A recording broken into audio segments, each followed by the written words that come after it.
Oil, Andy here, and a quick video on an oil and filter change for beginners on a 2011 Ford Fiesta. So let's run over what I've done to get it to this stage so far.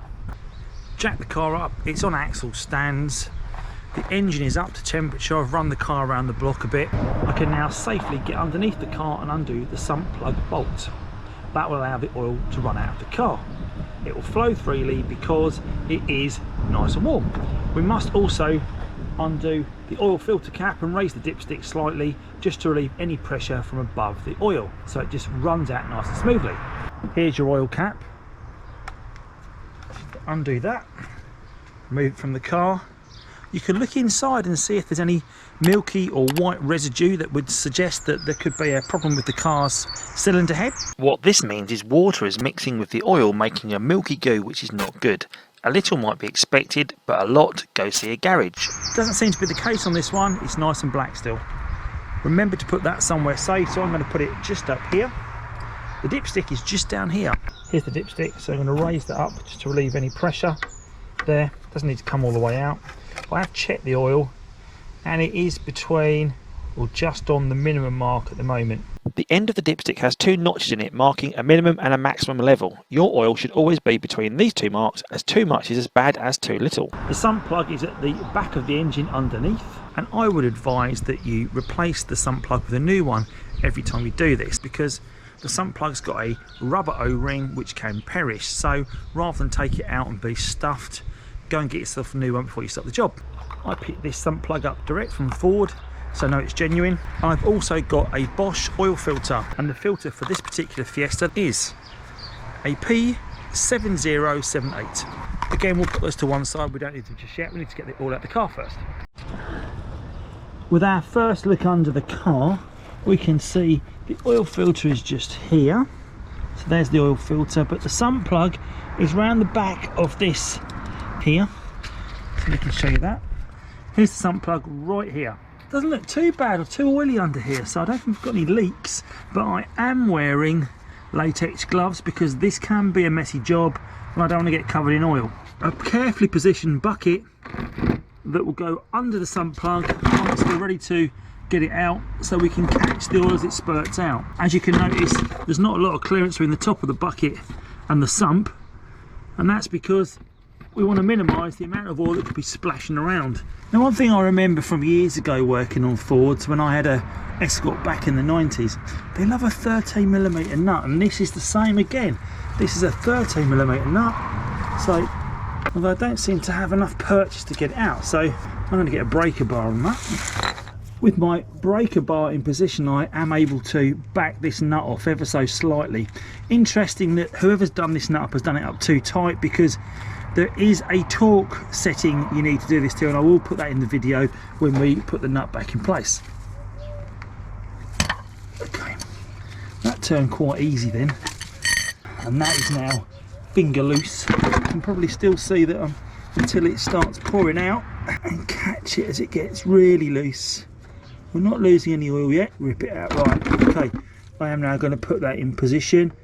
It is now dripping and ready to catch it. Just going to show that. There it is, coming out into my bucket. Nothing lost. That's the way to do it. Minimal oil on my hands as well, which is good. That will probably take maybe 5 or 10 minutes just to run out of the engine, make sure the drips are gone and get as much out as possible. Once that's finished, I'll give it a quick wipe with a rag, put a smaller bucket underneath it while we move forward to remove the filter. So this is starting to slow up, but it's not there yet. But here we go, here's the filter. I'm going to put my bucket underneath again, but this time under where the filter's going to be. I'm hoping this is going to be finger tight. That don't want to move. I'm going to try again. Okay, so I'm going to need to put some sort of strap around that to get that out. No, do not be tempted to stick a screwdriver through the filter casing, as some have suggested. You could create shards of metal which end up inside your engine, or allow the very things your filter has caught to trickle down inside also. Use the proper tool. Get that filter off, I've got a couple of designed filter removal tools. This is the first one. The idea is you put it around the filter, hook it on, and you make it nice and tight and you pull it out. There's also this tool, which is a chain that wraps around the filter, and you twist it with your socket, it tightens and it gives you enough purchase to get it off. So we'll try it with this one to start with. So that's my chain around my filter. Come on, filter, you know you want to turn. There you go. It's just starting to turn, that filter now. And it is turning. So once I've loosened it a little bit, I'm hoping it wasn't so weak. So we'll try the other tool while we're about it. Around the filter again, hooks in here like so, and then we grip and then we turn, and that turns well easy. So I think that is definitely a better tool for turning the filter. Oh yeah, that actually made a pressure release sound then, which is quite interesting. So you can see that I'm going to turn that, and it is going to run, I would imagine, all down the front here, because that's what happens. Yeah, there we go.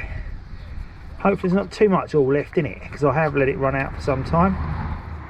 That's it. In fact, the filter gives a better understanding of how dirty and discoloured the oil is. You can see how thick that is. That is definitely not clean oil. Mop this a little bit. I'm going to wipe this as it doesn't seem to be coming out anymore. We can clean all this up afterwards so it doesn't look such a mess. So let's get the new filter on. Here's the new filter. It's a Bosch F026 407 078. What we need to do on the filter is just run a little bit of oil all around this rubber sealing ring.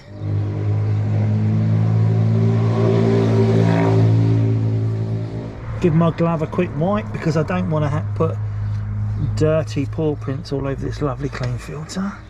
Put it into position and simply, if you start to do it up, careful not to cross thread it. Shouldn't feel any resistance when you're doing this up, and then as it starts to get tight and you can't do it any more by hand, it's probably about right. Make sure there's nothing leaking out there again, which there isn't by the look of it. Going to give all this a quick clean up to make sure it doesn't look a mess for the future and attract all dirt and grime on here. Make it nice and clean. Spraying the sump with brake and clutch cleaner will remove the old excess oil. And that will also spotting any leaks that might be coming out.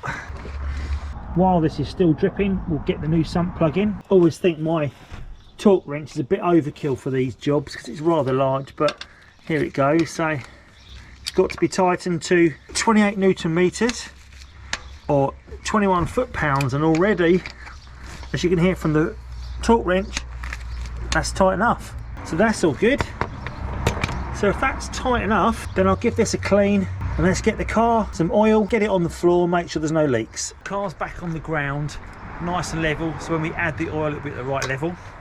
Now the oil we need to add is 5W30. Now this is a Synth Plus Ford, which is the one I was recommended when I spoke to the guys at Ford. 5W30, that's the right viscosity for this 1.25 engine. And it takes 3.75 litres. There is exactly 4 litres in this can left, and I need 3.75 according to the manual. So I'm going to take a quarter of a litre out of the can, so this can holds exactly 3.75 litres. I'm then going to add about 3.5 litres of it to the engine. Then I'm going to test it on the dipstick after about 5-10 minutes. I'm then going to turn the engine over to get the oil pumping through all the various pipes and through the filter. Then I'm going to leave it for about 5 minutes and see how the oil looks on the dipstick. Then I will top up with the remaining oil as appropriate to make sure that we don't go over the maximum mark, because that would be a bad thing and taking it out will be a pain in the backside. 3.5 on the button. Let's get this oil in the car. So I want to make sure as much of that 3.5 litres is dribbled out the can, so we'll leave that to drain down for a couple of minutes. We know we need to add an extra 250 millilitres to this, and in this grotty old mixing can is 500 millilitres of oil. If we look on the side, just slightly over. So if we add 250 of that, that should be the right quantity of oil for this engine. Right, it was slightly over the 500 in this tub, so we're down to the 300, so there's at least 200 ml in it. So we'll let that run down to the sump. Let's see if the oil has now made its way all the way down the dipstick. So the good news after checking the dipstick is it's literally just below the maximum mark, which is good because we haven't got too much oil in the car, but we have got enough. Secondly, I've just taken it for a 10-mile drive, and looking under the car, there's no sign of any leaks or weeping from the oil filter, and also the sump plug looks nice and dry, so that looks like a good job to me. So thanks for watching, and check out the other videos on my channel on the Fiesta and of course the Audi TT Mark 1. Thanks for watching, see you soon, take care.